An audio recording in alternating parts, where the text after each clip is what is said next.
What's up, YouTube? Mad Merrigan here. Just going to give a quick opinion on the Grand National. Hope you're all doing well and looking forward to Aintree. Just going to stay disciplined with the Patreon service today. No selections on the horses. I just don't fancy it, and you can't be tipping up horses every day.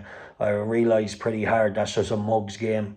So I'm really focusing on high value spots. I've had a serious start since I came back, about 7 weeks ago. If you followed my tips and got best odds guaranteed, you're 245 pints in profit. And if you just got advice prices, you're 175 pints in profit.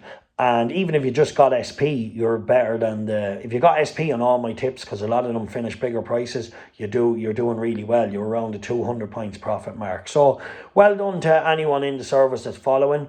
No tips today. I have gone for a golfer tomorrow. Not saying the golfer will win tomorrow. He's in the Texas Open. I just think he's overpriced and will have, his stats line up well for this setup. He's been playing some really nice golf, and I just really like the price of him. So hopefully he can bring his A game.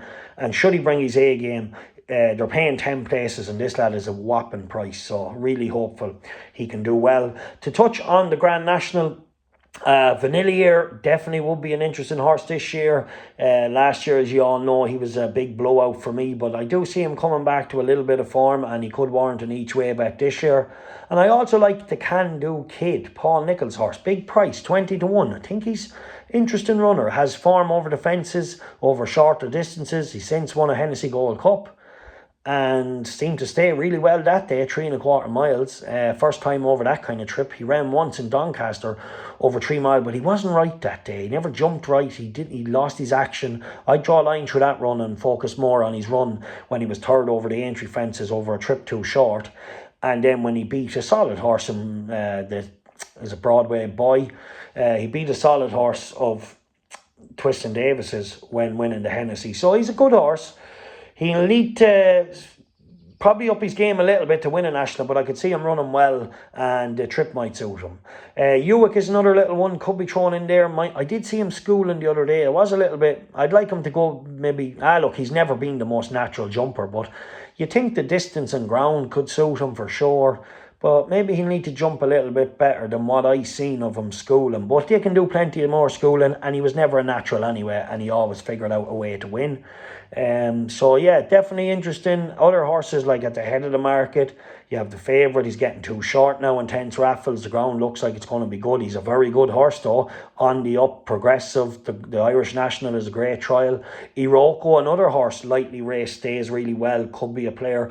But there's no value in their prices now. I think they're 5 and 6 to 1. So, Can Do Kid each way at 20s. I kind of like that. Vanillier each way is 12 to 1. Maybe them two each way against the field. All right, enjoy. Keep following Colbert Sports. Hope you all enjoyed my Cheltenham Festival tips. Thanks to everyone that watched my video of tipping up. I know the way you're thinking.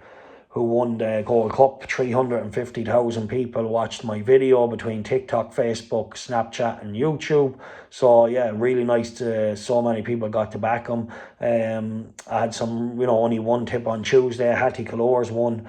One tip on Wednesday. The New Line won. We had a frustrating day Thursday for sure when 6.5 got beaten the first on the line. That was really annoying. I kind of knew the day was fucked then. The Wall Park though did run well that day, finishing third when maybe challenging too soon.